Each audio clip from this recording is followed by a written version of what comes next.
ولی کے پہچاننے کے لیے کرامت شرط نہیں ہے، کرامت ایک ذریعہ ہے، ضروری نہیں ہے۔ کتنے اولیاء ہیں جن کی کرامات ہمارے تک نہیں پہنچی لیکن وہ اللہ کے ولی ہیں۔ سب سے بڑے ولی اس امت کے صحابہ تھے، ان میں سے کتنے کی کرامات ہمارے پاس پہنچی ہیں لیکن ہم انہیں اللہ کا ولی مانتے ہیں۔ تو یہ کوئی شرط نہیں ہے، شرط ایمان اور تقوی ہے، اور باقی احادیث میں مختلف ان کی علامتیں بتائی گئی ہیں۔ الذین اذا رأوا ذکر اللہ، ایمان اور تقوی سے متصف بندگان خدا کی ایک علامت یہ ہے جب تم ان کی صحبت میں بیٹھو تمہیں خدا یاد آ جائے، اللہ کی یاد آنے لگے۔ تو کرامت معیار ولایت نہیں ہے اور شرط ولایت بھی نہیں ہے۔ تھوک کے حساب سے مارکیٹ میں بہت سارے لوگوں کی جعلی کرامات موجود ہیں، تو اولیاء کے لیے ہم عقیدت اور محبت کے جذبات رکھتے ہیں تو پھر مارکیٹ میں 2 نمبر بھی اس کا آئے گا۔ اور ہمیں پتہ ہے غذائی اجناس سے لے کر کے ادویات تک اور دیگر ضروریات زندگی تک کہ اصل کیا ہے اور نقل کیا ہے، تو ہمیں اس میں بھی غور و فکر کرنا چاہیے کہ اصل کیا ہے اور نقل کیا ہے، نہ یہ کہ ہم چند بدطینت لوگوں کی وجہ سے حقیقت کا انکار کر دیں۔ تو آج بھی کچھ لوگ ہیں جو کہتے ہیں جی چھوڑو، ہم نہیں مانتے کرامتوں شرامتوں کو، اس طرح کے لفظ بولتے ہیں، جبکہ کرامت کا من حیث الکرامت انکار کفر ہے۔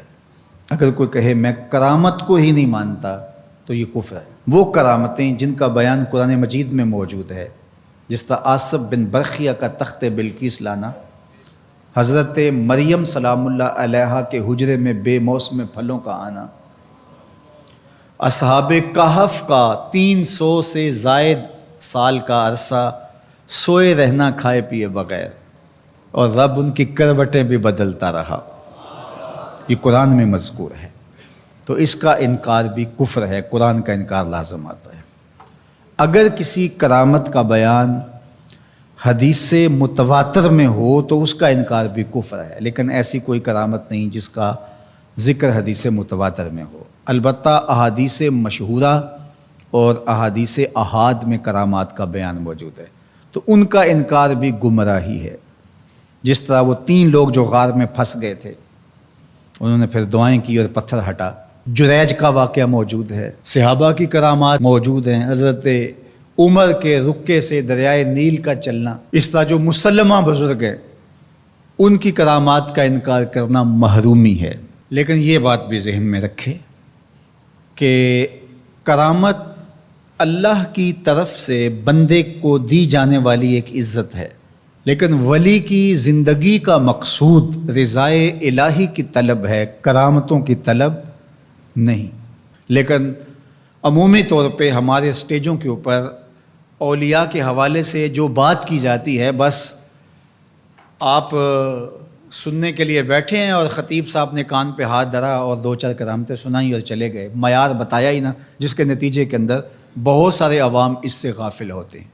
میں اللہ کا شکر ادا کرتا ہوں کہ ہم نے ہمیشہ اس بات کا التزام کیا ہے کہ لوگوں کے سامنے پوری تصویر رکھیں، کیونکہ مجھے اس بات کا احساس ہے کہ آپ لوگ کتنی محنت کر کے کہاں کہاں سے چل کے آتے ہیں، پورے پاکستان میں بلکہ پوری دنیا میں ہم جہاں گئے ہیں، ہمارے سامنے جو لوگ آ کے بیٹھتے ہیں زیادہ تر طبقہ باشعور لوگوں کا ہوتا ہے، تو پھر ہماری ذمہ داریاں اور زیادہ بڑھ جاتی ہیں کہ ہم جو ہے وہ ان کے سامنے وہ بات کریں جو بات کرنی چاہیے۔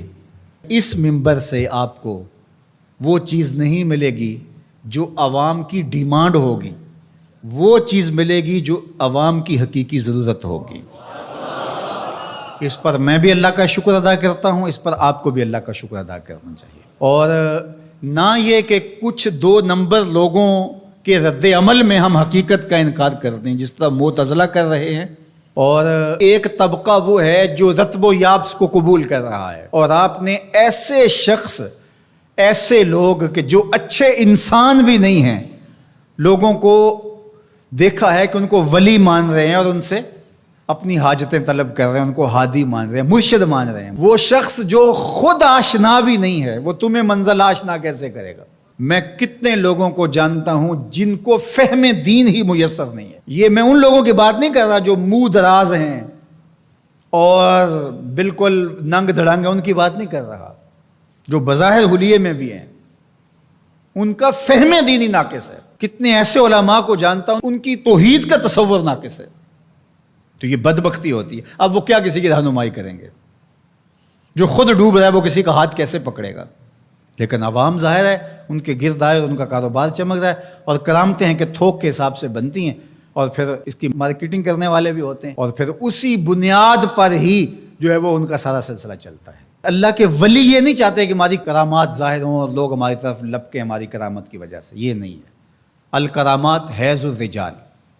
جس طرح عورتیں ایام مخصوصہ کو چھپاتی ہیں، اللہ کے ولی بھی چھپاتے ہیں. وہ نہیں چاہتے کہ ہم اس حوالے سے جو ہے وہ پہچانے جائیں. باقی دور موجود کے اندر کسی صالح متقی شخص کی کوئی ایسی بات سامنے آئے تو شریعت کے میزان پہ پرکھا جائے.